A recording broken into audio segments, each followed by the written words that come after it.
Hey everyone, welcome back to another episode of Project E. This is definitely going to be very interesting because we've reached the 4th episode of this series out of the 12 that I plan to do, and at this particular point we've gotten rid of roughly about 30 decks, which I have to say I'm quite proud of for actually being able to get rid of that many decks. However, in this particular episode, I wanted to actually go over something that I think I made a mistake on, and that is I made a huge blunder. Now, what is this blunder, you might ask? Well, when I started Project E, I didn't account for the sets that I would be buying into, which would have added on more archetypes to it. So what I mean by this is, when I started Project E, I didn't even consider the decks that I actually was going to build in the following 3 sets. So the first set we have here is Phantom Rage, which has the dual avatar, the Tri-Brigade, and the Virtual World deck, as well as the TCG exclusive Mutant deck. We also have the Rage of Ra set as well, which actually also had 3 new archetypes, or 3 archetypes that are being supported, which I intend to build.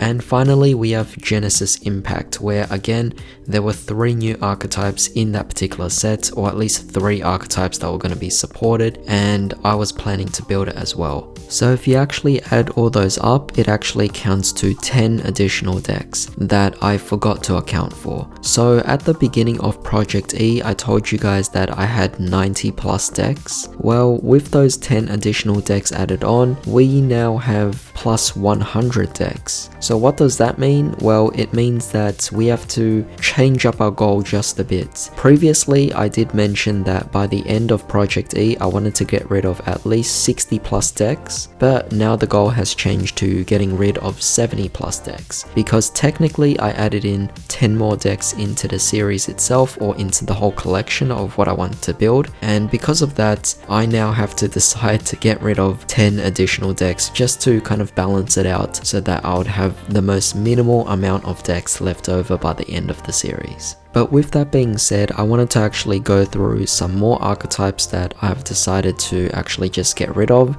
some decks that either I've actually partially built, decks that I've invested my time into, and decks that I've actually been playing for quite a bit but have decided it has to go. So the first deck we have here is Zephyrs. I'm actually going to be getting rid of this deck. It was a deck that I was more so testing out online just to see how it'll work out, and I really like the card Oracle of Zephyr. That was definitely one of the cards that really propelled me to play in the first place, to experiment with it. But seeing as all of the other Zephyr cards were just not up to my liking, I decided I'd be getting rid of it. Now, I don't really have many of the Zephyr cards. As a result, I never built the deck in real life, but I did play the deck itself online a lot, and I've pretty much just decided that it wasn't a deck for me. Personally, I will have to say that there isn't that many Pendulum decks that really get myself excited for the way they actually play out, so unfortunately Zephyrs have to go. The next deck we have here that I'm getting rid of will be the Element Sabers / the Elemental Lords. Now, this was pretty easy to save up because I already had 1 copy of each Elemental Lord, though I intend to actually keep all my Elemental Lords, more so as a tech for each of my decks that utilize that particular attribute. However, with the Element Sabers on the other hand, I do intend to actually get rid of it. It was a really small amount that I had because I never actually got the majority of the cards or anything, and it was just sitting in my drawer, and I figured, you know, I'm never really going to build this deck. I barely got the chance to even play it. I think I've tested it once or twice. So it was a deck that I realized I'm not even going to invest myself into it, so why not just get rid of the spare cards that I actually have of it. And so that's what I did. I packed it up into my bulk and it's ready to just be sold off. Moving on here, we have Sky Strikers. Now for Sky Strikers, I already had the links and I had a few of the spell cards as well, because I did buy a little bit within the set that it came in, but by now I will take a very long time to actually build it. I've decided to actually just get rid of it. I think the main issue with Sky Strikers is the fact that a lot of people just really overplayed it to the point where I started to kind of dislike it. And that's quite a shame really, because when the archetype was just first introduced, I took a lot of interest into actually wanting to build it. But at this particular point, I have no more interest, so I just got rid of everything and put it as part of the bulk to sell off. Besides, most of it were pretty much just hollows, so it's going to be great to just sell it off and it wouldn't really matter to me. But maybe in the future, if I ever change my mind, I might rebuild it again or attempt to rebuild it, and maybe I'll try out a max rarity version. That would be quite fun. Moving on here, we also have the Valkyries. This came out in Shadows of Valhalla, so this is something that you guys might be a bit surprised about. But during that time, I wanted the set to actually mainly build ninjas. I still have my ninja deck. I mean, you guys have seen the deck profiles for it. And that's not a deck that will be featured in Project E, so you don't have to worry about that. Who knows? I mean, we'll find out later on, but for the time being, it's not going to be featured in this particular episode. However, one of the archetypes that came in that particular set that I was actually intending to build originally, but I no longer have an interest towards, is actually the Valkyries. The Valkyries were something that was more of a nostalgia factor because it was played or utilized by a character in the original series. Unfortunately, the deck doesn't really do it for me, at least in this particular standpoint. I had hoped for a bit more out of it, but it just doesn't really live up, and while I've done testing on it, I have to admit I can't make it work whatsoever. It's just not a deck that works out for me, so it's gotta go. Moving on here, we have the Furhires. Furhires were also one of the archetypes that I took a really big interest to, and I just slowly accumulated all of the cards. However, I never truly was able to finish building the deck in real life, and it was mainly just me testing it out online. And after further consideration, further testing, I realized it wasn't a deck that was worth building at all. It was just something that I wasn't entirely willing to invest myself into, at least my time, and so I decided it's going to be another deck that will have to go as well. Next here we have the Mutants. Now the Mutants actually were from Phantom Rage, so this would have been very recent, but I took a really good look at the Mutants. I did a bit of testing online, and it's one of those decks that just doesn't appeal to me. Both aesthetically and even in terms of gameplay, it just wasn't really my thing. I felt that a lot of my other decks really just did what it already could do, so I was just not for it. Which is quite unfortunate because it is technically a new archetype that just came out. It wasn't something that was worth keeping or investing my time into.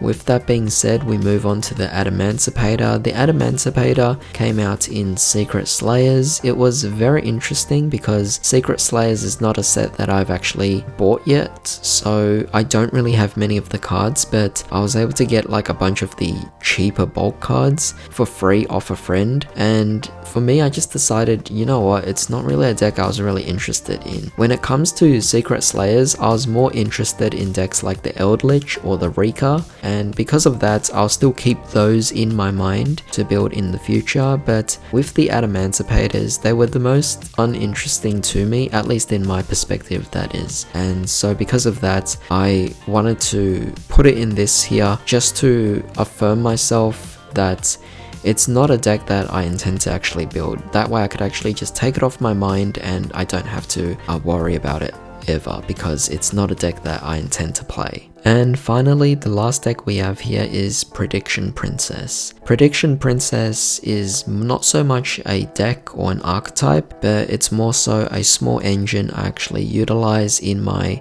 flip decks. And I realize, although Prediction Princess is very splashable in a lot of flip decks out there, unfortunately it just doesn't work out for me. It's not a deck that I really focus on anyway. Flip decks have been something that I've been just phasing out of. You guys already already saw that I got rid of my crawler deck, you saw that I got rid of my Tindangle deck, and while I still have my Shadow deck that is a flip deck, it does not actually require the functionality of the Prediction Princess to work. As a result, I thought to myself, I don't really have a keen interest to build flip decks in the future, even if they come out. So with that being said, what was there any need in me actually keeping the Prediction Princess? So because of that, I've decided to also get rid of it. Now, although this isn't necessarily decks that I'm getting rid of, it's more so just decks that I wanted to make sure that I would never build just by including it on this particular list, and also to let you guys know that you shouldn't really expect these particular decks to ever appear on this channel, just because I don't see myself ever building these particular decks. And that is every single deck that came out in Blazing Vortex. So there were 4 different decks. There were the S-Force, there were the Spriggans, there was the Meteor Raider,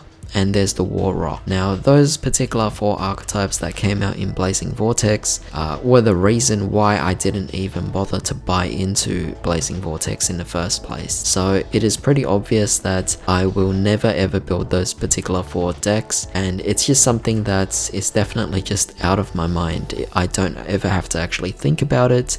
It's pretty simple for me to actually just decide to get rid of it.